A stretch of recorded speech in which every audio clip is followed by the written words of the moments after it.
One of the most common text types featured in the AS level English exam are articles. Whether you're asked to read and analyze an existing article or write your own, knowing the text features and genre conventions of an article is a must. And if that's what you need, then welcome to EngliLearn. This channel covers all kinds of topics related to English exams, so like, share, and subscribe to learn more. Let's get started. First, let's define articles. An article is a non-fictional piece of writing published as a part of a newspaper, a magazine, or a book. This video deals with more serious and formal opinion articles that might appear in a newspaper or a book. You could also be asked to write a magazine article. In that case, you could still use a lot of the information given here, but you would need to make your style and register a little bit more informal to suit the younger audience. Let's first analyze the big elements of an article. We'll start with purpose. Articles serve two major purposes: to inform and to persuade. This means that articles need to provide useful information for the reader. However, the topic of the article can be controversial, in which case you may need to either discuss both sides equally or to put forth your own opinion and persuade the audience to accept it by using various persuasive techniques and rhetorical appeals. The audience of an article depends largely on the topic and type of publication. Look for clues about the target audience in the exam question. For example, if an article is to be published in an academic journal, the audience are most likely well-educated experts in the field, who are familiar with terminology specific to the field and are able to discuss the topic in great depth. The register of articles is semi-formal to formal. You can use direct address and occasional conversational tone to establish rapport with the reader, but you should also use sophisticated language, high-level vocabulary, more complex grammar and syntax, and even jargon and specialist terminology to sound authoritative and persuasive. Bear in mind that under no circumstances are you allowed to use slang or very informal language, like saying stuff, gonna, wanna, sort of, kinda, and so on. Now that we have discussed audience, purpose, and tone, let's talk about the format and layout of your article. The title or heading is an important element of your article.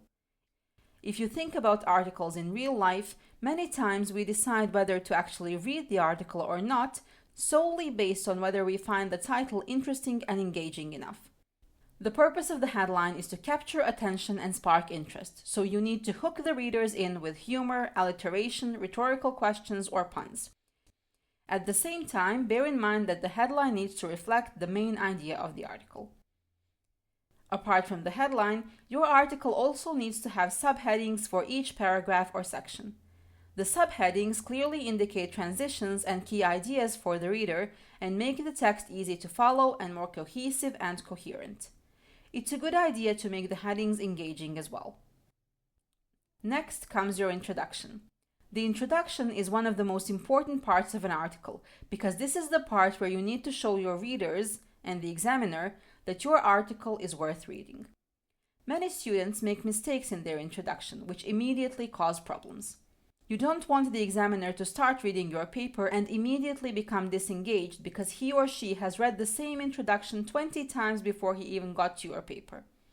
You want to sound original and engaging, and in order to do that, you need to avoid making the same common mistakes students make when writing their introductions. Here are some bad ways to start your article.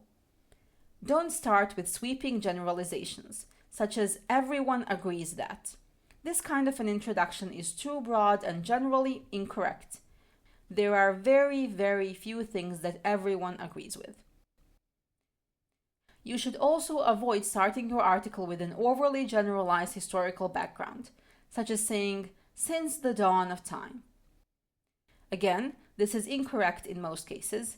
Not many things have remained the same since the dawn of time. In addition to that, it is super overused. You can bet the examiner has already read at least 10 articles starting with those same words.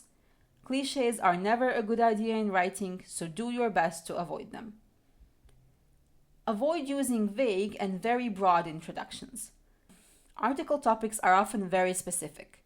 If the article asks you to discuss whether imprisonment is an effective form of punishment for criminals, you should not start off by saying that crime is appalling and hurts the lives of innocent people. This is too broad, and it is hard to link this very broad introduction to your very specific topic. Instead, dive more precisely into your topic. Being specific is one of the features of great writing. Sometimes students want to be engaging, so they start their introductions off with an engaging story or personal anecdote. This is great, so as long as the story is connected with the topic you're writing about. Sometimes you as the writer feel like the story is connected, but the connection may not be apparent to the reader. Don't use obscure stories or examples. Demonstrate clearly to the reader that your story is connected with the topic that you're writing about. The same goes for quotes. I've read many texts where students start with a quote that stands on its own, completely separate from the rest of the article. This is not recommended. You can start with a compelling quote, but make sure to link the quote naturally with the rest of the text. If you don't do that, you run the risk of sounding like you're rambling, which will immediately confuse the reader and lower your marks. Another common way to start an article is by asking questions. Again, that can be a good idea if you use relevant questions and answer them in the rest of the article. However, if you just list several rhetorical questions and then fail to answer them, what is their purpose? Why leave the reader without the answer? The reader is reading your text looking for the answer. If you just ask the questions and never answer them, the reader is left perplexed and questioning your reliability. Another cliched way to start the article is by providing a dictionary definition of the words in the topic. Unless you're dealing with very specific jargon, it is presumed that the audience is well educated enough to know the meaning of the words in the title. Finally, another introduction you want to avoid is simply restating the exam question or topic. Let's say the exam asks you to discuss whether cars should be banned in city centers. You may be tempted to start your article with the following sentence. The issue of whether we should ban cars in the city centers is an important one. Don't. You need to prompt your reader to keep reading, and redundant repetition is never engaging. Your introduction needs to shed an interesting light on the topic, not merely repeat it. On the other hand, let's look at some good strategies for the introduction.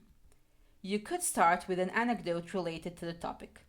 Readers enjoy storytelling, and relatable anecdotes provide an opportunity to build your relationship with the reader. Anecdotes can also serve as simpler introductions into more complex topics. All in all, starting off with a story is a great idea. So is starting off with an interesting fact or statistic. They garner interest and make the reader curious. A thought-provoking simile, metaphor, or analogy is another way to go. If carefully crafted, linking the topic at hand with a seemingly unrelated phenomenon sparks the reader's interest. You can also start with a controversial statement or a paradox. Defending controversial opinions is challenging, and the reader will be prompted to read on and see how successful the writer is. Another great strategy is starting off with a question or series of questions relating to the topic that will be answered later on. This is especially good if the reader has the same questions. As we already mentioned, asking questions without answering them serves no purpose, but reflecting the questions that the readers have and then providing compelling answers is another story altogether. Finally, you can invite the reader to imagine a concrete situation related to the topic. There's simply something magical about the word imagine. Sensory imagery engages the reader and makes the topic immediately relevant. The main part of your article delves more deeply into the topic you're discussing. Here, you're presenting your arguments. The exam question may require you to either present a balanced view of the topic or express your own opinion. In discursive writing, which is the form of writing in which you present both sides of the argument, you need to give equal attention to different points of view. In persuasive writing, you're giving your own opinion, so you need to provide only the arguments that support your opinion. Using different persuasive techniques, provide facts, statistics, and examples that support your argument. You also need to make sure your paragraphs are clearly organized and the argument is presented in a logical and coherent way. Subheadings and discourse markers help the reader follow the writer's argument. When writing your own article, make sure each of your paragraphs focuses on a single idea. The first sentence of each paragraph, which is called the topic sentence, should summarize the main point of the paragraph. The rest of the paragraph should support this main idea by introducing related details and examples. After the main part, you can move on to writing the conclusion. The purpose of the conclusion is to make a strong impact on the reader, and in case of persuasive articles, provide a final incentive to the reader to accept the author's viewpoint. Conclusions don't put forth any new arguments, but restate and summarize what has already been said in the main part in a novel way. The conclusion is the last opportunity to leave an impression on the reader, so make sure you use it well. One way to make a lasting impression is by using what is called cyclical structure. This means the writer finishes the piece using the same idea that he started with.